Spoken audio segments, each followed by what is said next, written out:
Om Arunachala Ramana. Saudações, amada Sangha. Saudações. Que alegria, esse vídeo chegando em pleno Navaratri, novena abençoada, dedicada à Mãe Divina, que também é chamado de Durga Puja, mas embora seja uma festividade para Durga, todas as faces da Mãe Divina são celebradas, inclusive no sul da Índia, facetas da Mãe Divina que nem são tão conhecidas aqui para o Ocidente, né? Porque de modo geral, aqui a gente acaba tendo mais familiaridade com Durga, Kali, Sarasvati, Lakshmi, né? São as deusas mais conhecidas, mas há outras versões, outros nomes, outras aparências, e é o período em que todos os Shaktas, os devotos de Shakti, os devotos da Mãe Divina, estão celebrando essas múltiplas faces. Mas no final, é tudo uma mãe só.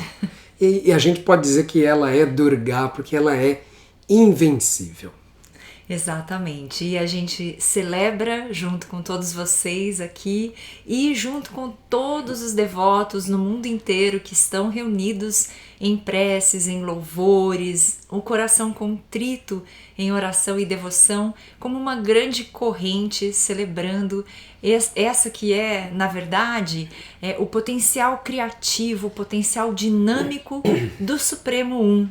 Então, os estudos que nós estamos compartilhando aqui, né, no Shri Ramana Mandir, eles vão pouco a pouco trazendo essa perspectiva e com isso nos revelando essa face do divino tão múltipla e ao mesmo tempo sustentando a unidade ali sempre, sem deixar de ser o um. É muito belo. É muito belo. Então, se você não participa dos grupos do Telegram, do WhatsApp, venham para os grupos, porque nós estaremos fazendo leituras especiais até a conclusão do Navaratri, que na verdade é o 10º dia, não é nem já saiu do Nava, já saiu das 9 noites, que é o Vijaya Dashami, e certamente tem sido uma experiência para nós aqui de traduzir, gravar e ouvir de novo, né? Porque está editando, né? Está sendo maravilhoso, né? Está integrando o nosso sadhana e a gente gostaria que você sentisse isso também, que estes áudios estão integrando o seu sadhana. E além dos áudios, nós também estamos celebrando finalmente, né? Chega o Devi Bhakti Amrita no formato de e-book, né? É isso, a gente ficou na dúvida se a gente fazia o lançamento, esperava, né, todo o processo que é para lançar um e-book por alguma plataforma e tal, e a gente começou a sentir que era um processo um pouquinho burocrático para nossa forma de agir aqui no mundo material, assim, a gente gosta das coisas às vezes um pouquinho mais simples, né, e contamos aqui, né, com vocês, que fazem parte aqui dessa Sangha, para adquirirem o e-book nesse formato. Então a Nanda compôs, né, o texto já estava pronto, aí há uns 3 anos mais ou menos, foi uma composição muito mágica, eu falo um pouquinho sobre isso no prefácio, eu tive a honra, né, de poder prefaciar o livro e também de fazer a edição. Eu vou mostrar um pouquinho para vocês aqui o formato, preciso sair do ring light, aqui ó. Esse é o formato no celular, então é um PDF, né? Aí vocês vão só rodando aqui para cima e tem não vai dar para ver, acho que por causa da luz. É a luz, normal. É a luz, tá? Assim, ó. É só ir, né, rodando cada página e a gente buscou colocar imagens, deixar o texto com uma fonte. Tem até alguém me ligando. A pessoa está querendo deixar o livro. Uma fonte com um tamanho bem agradável. E eu pedi para nossa filha emprestar um pouquinho o tablet dela para mostrar para vocês como fica no tablet. Então essa é a capa do livro. E aqui também, mesma coisa, a gente vai passando, né, e podendo apreciar a leitura de uma forma bem tranquila, porque justamente tem bastante imagem, né? Então o texto fica mais gostoso assim de acompanhar. Todos são muito bem-vindos a adquirir o livro. O que a gente impede justamente é que o PDF não seja compartilhado.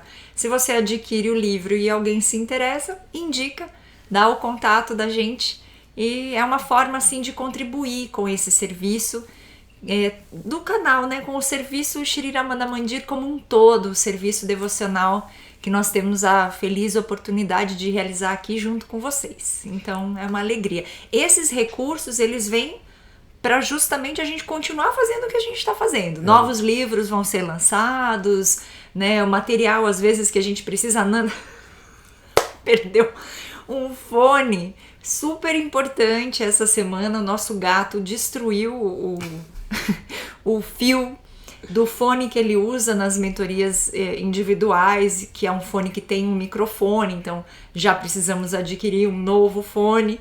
Essas coisas, né? Então é um recurso que vai sendo utilizado para a gente dar prosseguimento aqui nessas atividades. Até eu gostaria de explicar um ponto para que fique bem claro para vocês, que assim, por exemplo, né, você poderia dizer assim, mas se eu passar o livro para uma pessoa e passar o Pix para ela fazer o depósito e etc., não pode ajudar? Olha, até certo ponto ajudaria, né, deixaria as coisas mais dinâmicas, mas em outro ponto a gente não conseguiria ter o controle exato para saber quantos livros estão saindo. Isso pra gente é bastante importante. Por quê? Porque amanhã ou depois pode ser que a gente tenha uma editora do Mandir, ok? Com produções próprias, ou qualquer outro tipo de formato de disponibilização desse material, e é uma forma da gente controlar, então a gente agradece imensamente. Lembrando que hoje é dia 4, quase 5, né? 4, 5 é quando a gente aparece por aqui para poder trazer para vocês a recordação, né, de que este seva, este serviço espiritual, sobrevive mediante a vossa colaboração. A vossa colaboração é, para nós, parte da graça de Bhagavan, que faz com que a gente possa continuar priorizando estas atividades, trabalhando nas traduções, na produção dos áudios, dos vídeos, das mentorias. Estamos sempre aí, né, na ativa. Então a gente agradece imensamente. E como um dia a gente pediu para Bhagavan, e isso é o que está acontecendo, a gente está tendo a oportunidade de compartilhar e viver segundo a graça dele, é óbvio que isso só é possível porque você está dizendo sim para esse serviço, para essa missão, né, de divulgar e disponibilizar na nossa língua materna, o português, todo esse rico conhecimento não dual e dos apontamentos de Bhagavan Shri Ramana. Então, lembrando, na descrição de todos os vídeos do canal tem lá a nossa chave Pix, e você também pela chave Pix pode entrar em contato com a gente, porque é o e-mail, né? Você pode escrever no e-mail pedindo o livro, e também vou deixar o link aqui de contato com a Morini para você pedir diretamente para ela, se assim o desejar, e nós agradecemos imensamente Gratidão. por essa contribuição, pelo vosso apoio, vosso suporte, pelo fortalecimento dessa sangha. E também uma outra forma de você, né, poder ajudar é trazendo questões para nós. Vocês trazendo as questões, a gente pode aqui também produzir estes vídeos e recheá-lo, né, com conhecimento espiritual, com apontamento de Bhagavan ou de qualquer outro grande sábio, né? É muito importante. Então o título do nosso vídeo de hoje, né, é possível sofrer depois do despertar? Essa é a pergunta. A gente recebeu aqui a questão, foi trazida por um queridíssimo irmão e vamos contemplá-la. Saudações, querido Ananda. Por favor, se você puder me ajudar a entender uma questão, agradeço. É o seguinte: como é possível, após a evidenciação direta do Atman, aquilo que sou, em Nirvikalpa Samadhi, ainda assim existir o sofrimento? Ou seja, ainda persistir a identificação do eu com o ego? Não é um desespero, a lucidez permanece, a paz é o substrato permanente, mas não é um desespero. Acho que é isso, né? Não é um desespero. A lucidez permanece, a paz é o substrato permanente, mas, perdão, tenho que admitir que, não obstante, há sofrimento brotando da paz, como uma erva que brota da terra. É estranho, mas a sensação é Estou sofrendo em paz. É isso. Talvez você possa me dar um esclarecimento sobre isso. Gratidão. Harion. Harion, querido. Gratidão pela questão. Que questão maravilhosa. Excelente, questão Olha, só de você concluir que você está sofrendo em paz... É quase a resposta. Que maravilha! Maravilhoso. Que maravilha! Você está entendendo tudo, né? Olha só, vou dar um exemplo. A gente está aqui na alegria, porque assim, gente, a gente não fica fazendo cosquinha uns nos outros aqui antes de começar os vídeos para dar risada, nem nada do gênero. É uma alegria muito autêntica estar com vocês, é uma alegria muito autêntica estar desfrutando desse conhecimento, compartilhando desse conhecimento. Mas o tempo tá seco que dói. Nossa, como tá seco. Então, bebe água. Eu falo, né, a gente tá aqui no meio, a gente não corta vídeo, né? Então, tá nariz e tosse, perdão. É a vida como ela é, né? É a vida como é. Então, assim, né, no meio da nossa sopa de delícias, cai a mosca das intempéries da vida, de tudo aquilo que a gente pode chamar, né, uma mosquinha chamada Prarabdha. Não, a gente tá meio mal isso, né? Vamos salvar essa sopa, vamos dar outro exemplo, né? Não, eu achei muito salvar curioso. A mosca e a sopinha, tadinha. Não, salva todo mundo, mas eu achei muito curioso aqui, porque o irmão trouxe essa fala. Estou sofrendo em paz. E antes da gente começar esse vídeo, a Nanda tava dando aula. Assim, a gente olhou e falou, nós temos que gravar o vídeo que tem que subir amanhã. Qual é o tempo que a gente tem hoje? Eu cheguei do trabalho, tal, a Nanda vai dar aula, a gente olhou e falou, antes da mentoria coletiva, entre a sua aula e a mentoria coletiva é o único tempo que tem. Aí já saí, já tirei meu computador aqui, que eu tava trabalhando aqui, daí ele já veio, já montou, já ligou o spotlight, não sei o que, o ring light, e vai microfone e tal, aí eu falei, ó, calma, que eu tô só pegando o negócio. Ele falou, eu estou calmo. Como é que você falou? No meio da tempestade, eu estou calmo no meio da tempestade, porque a gente tinha pouco tempo. E é parecido com isso, né? Eu estou calmo no meio da tempestade, eu estou sofrendo na paz. Olha, mas a questão ela é muito pertinente. A gente tá fazendo esse monte de brincadeira aqui, mas é muito pertinente. Sim. Por quê? Porque muitas vezes a pessoa pode ter uma noção e que, com todo respeito vou dizer isso, mas pode ser uma projeção do que é o estado de esperto. E a noção de que quando eu alcançar o Nirvikalpa Samadhi, eu estarei estabelecido plenamente no gozo ininterrupto e nunca mais sentirei qualquer tipo de desconforto de qualquer tipo de natureza. Então, essa é uma visão muito romântica e ela não serve, ela não ajuda. A gente precisa, de fato, no meu entendimento, compreender que isso que é chamado Nirvikalpa Samadhi é de extraordinária importância, porque mostra ao sujeito que ele é aquela pura consciência que é exaltada em todas as grandes obras de Tantra, Vedanta, Yoga e etc. Então ele tem a evidenciação direta disso. Mas isso não significa a liberação. É uma realização? É uma realização. Indiscutivelmente. Mas não quer dizer que seja a liberação. Então, é um vislumbre que é extraordinariamente importante para que você possa, digamos assim, se ver, se conhecer ou se reconhecer como aquela pura consciência, mas é temporário, né? Então é chamado de Kevala Nirvikalpa Samadhi, né? Ele é pleno, porque a palavra Kevala tem esse sentido de plenitude. Então ele é pleno. Não tem nada lá para ser aperfeiçoado. Pode ficar tranquilo. Nada ali tem para ser aperfeiçoado. Porém, ele é temporário. É exatamente por isso que ele está associado com Kevala Kumbhaka. Por quê? O Kevala Kumbhaka, a suspensão do movimento respiratório de forma plena e espontânea, produz um Kevala Nirvikalpa Samadhi.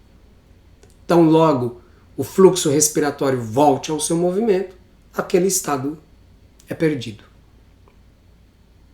Mas assim, ao mesmo tempo que ele é perdido, ele está aí com você, porque você lembra, né? Então Bhagavan diz que estes samadhis são importantes porque uma vez que a pessoa experimenta ele, ela quer voltar de novo a essa experiência e isso dá ímpeto para que ela possa prosseguir, continuar. E a gente está em Navaratri e é importante dizer, esse ímpeto, essa energia é justamente Shakti. Shakti impulsiona ele para continuar, né, nesse processo. Mas ele vai percebendo, na medida em que ele vai experimentando os samadhis, os diferentes níveis de samadhi, ele vai entendendo paulatinamente que a realização, ela é o samadhi no sentido de que eu percebo aquilo que eu sou.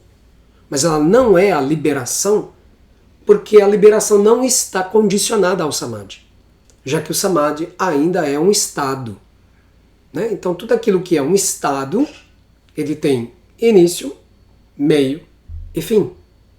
Então, quando o sujeito começa a entender isso, ele vai ter menos sede do Nirvikalpa Samadhi, na sua versão Kevala, e vai procurar mais entender e estabilizar o que significa e como se vive de acordo com Sahaja, Nirvikalpa Samadhi. Ou seja, um Nirvikalpa Samadhi que não é Kevala, ele não vai ser o mais explosivo, né? Ele não é aquela supernova de êxtase. É uma calma, uma tranquilidade, um autodomínio, um centramento que está ali independente de ter-se consciência corporal e consciência cognitiva, né, do mundo. Então, independente de você ter ou não consciência do mundo e do corpo, aquele Nirvikalpa está lá. Eu achei que seria interessante compartilhar alguns apontamentos aqui, um diálogo e um apontamento muito especial de Bhagavan. Mas pode ser que Mohini queira trazer alguma consideração aí em cima. Perfeito isso que você trouxe, acho que é exatamente isso. Então vamos lá. O devoto perguntou. Eu vou fazer o devoto e você faz o Maharishi. Tá bom. Como posso alcançar a autorrealização? E o Maharishi respondeu: a realização não é nada a ser conquistado de novo. Ela já existe. Tudo o que é necessário é se livrar do pensamento eu não percebi ou eu não realizei. Quietude ou paz é realização. Não há momento em que o eu não exista. Enquanto houver dúvida ou sentimento de não realização, deve-se tentar livrar-se desses pensamentos. Devem-se à identificação do eu com o não eu. Quando o não eu desaparece, só o eu permanece. Para abrir espaço, basta que as coisas sejam removidas. O quarto não é trazido de outro lugar. Esse é um apontamento que a gente já visitou algumas vezes, né? Eu amo esse apontamento. Eu acho que todos os devotos de Bhagavan vão amar esse apontamento, porque ele é um apontamento muito, entre aspas, matador, né? Ele vai lá e pega no cerne da questão, né?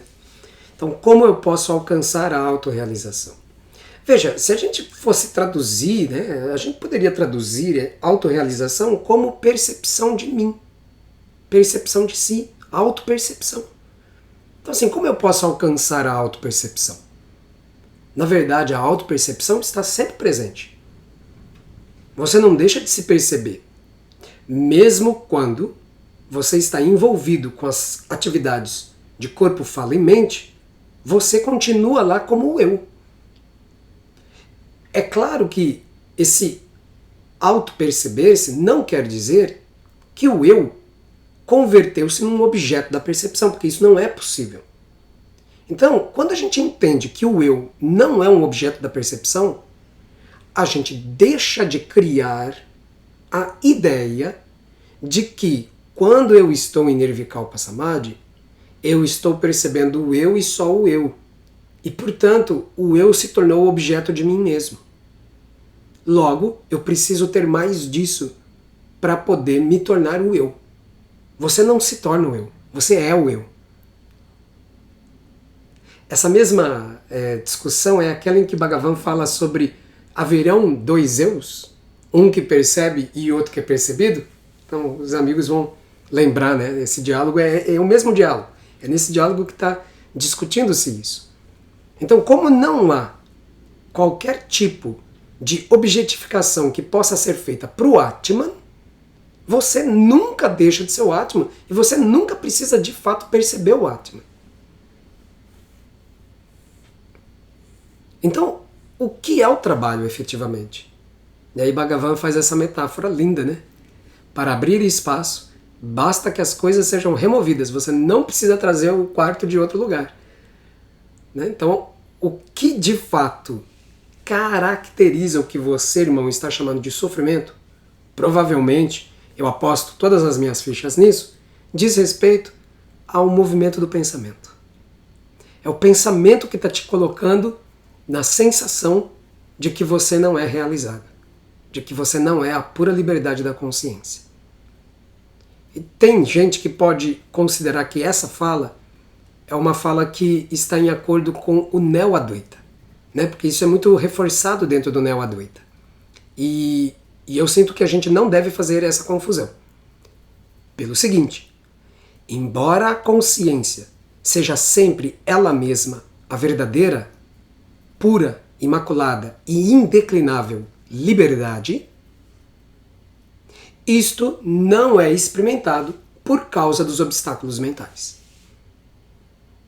Portanto, é claro que algo precisa ser feito com as distrações mentais, com as vrittis, com as volições mentais.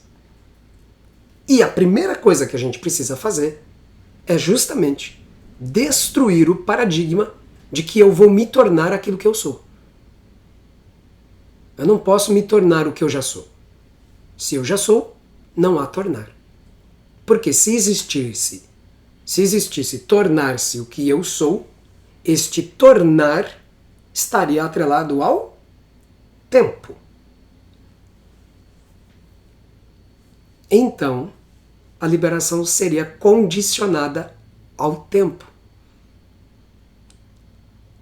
E Deus teria que ter um relógio.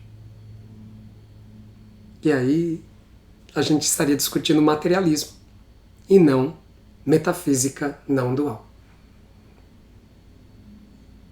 Então, o pensamento ele gera dúvida. Uma vez que eu entendo que é impossível deixar de ser eu, a própria noção, a própria reflexão e compreensão direta disso começa a diminuir a capacidade de exercer fascínio sobre nós, dos sentidos, dos pensamentos, de todas as identificações. Por isso Bhagavan diz, toda essa sensação de dúvida, esse sentimento de não realização, isso se deve à identificação do eu com o não eu.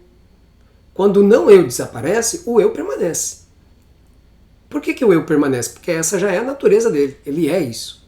Ele não tem como não fazer isso. O não eu é que aparece e desaparece. Então é importante, nas leituras que foram feitas recentemente do Mahasamadhi de Bhagavan Ramana, Mohini fez a leitura do Krishna Bhikshu, né, que faz o livro Shri Ramana Lila, a autobiografia, né, a biografia de Shri Ramana. E Krishna Bhikshu ele levanta uma coisa muito importante para nós lá, muito, muito, muito importante. Que é o quê? As pessoas entraram na ideia de que Bhagavan, com o tumor, passando pelas cirurgias, etc., não sentia dor. E Krishna Bhikshu estava lá, ele era testemunho ocular. E ele diz, não, claro que existia desconfortos. Bhagavan gemeu de dor. Por quê? Para a gente não criar de novo uma visão ilusória. Você está plenamente como o eu, porque não tem como você não ser o eu. Você é o Atman. Ponto. Agora você tem Prarabdha. Você tem karma. Bhagavan Krishna diz o que para Arjuna? O Sansara é o universo da mudança. A lei do Sansara é a mudança. E aqui você sofrerá os pares de opostos. O frio, o calor, a dor, o prazer, a fome, a saciedade, o sucesso, o fracasso e assim por diante. Diante dos pares de opostos, suporta-os.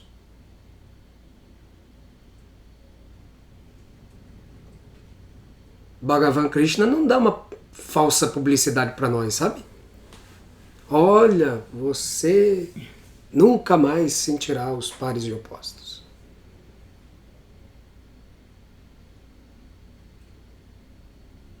Então, sinto que é importante ressaltar nessa resposta os obstáculos à liberação. Apontamentos de Bhagavan Ramana. Quanto mais controlamos o pensamento, a atividade e a comida, mais seremos capazes de controlar o sono. Portanto, a moderação deve ser a regra para o sadhaka, o aspirante, conforme explicado no Gita. Conforme explicado no Gita, o sono é o primeiro obstáculo para todos os sadhakas. O segundo obstáculo é considerado vikshepa, ou os objetos dos sentidos do mundo que desviam a atenção. O terceiro é kashaya, ou pensamentos sobre experiências anteriores com os objetos dos sentidos. O quarto, ananda, bem-aventurança, também é chamado de obstáculo, porque nesse estado, um sentimento de separação da fonte de Ananda, permitindo que o apreciador diga: estou desfrutando de Ananda, está presente.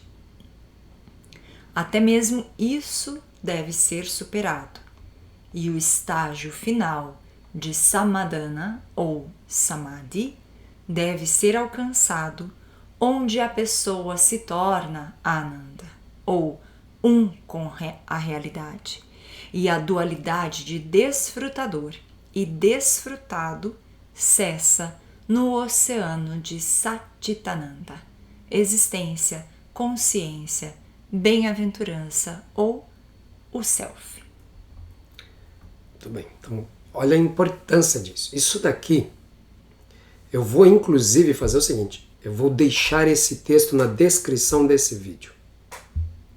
Copiem, colhem num doc, guardem, revisitem, põe na geladeira se você quiser. Mas assim, é extraordinário. Apontamentos extraordinários.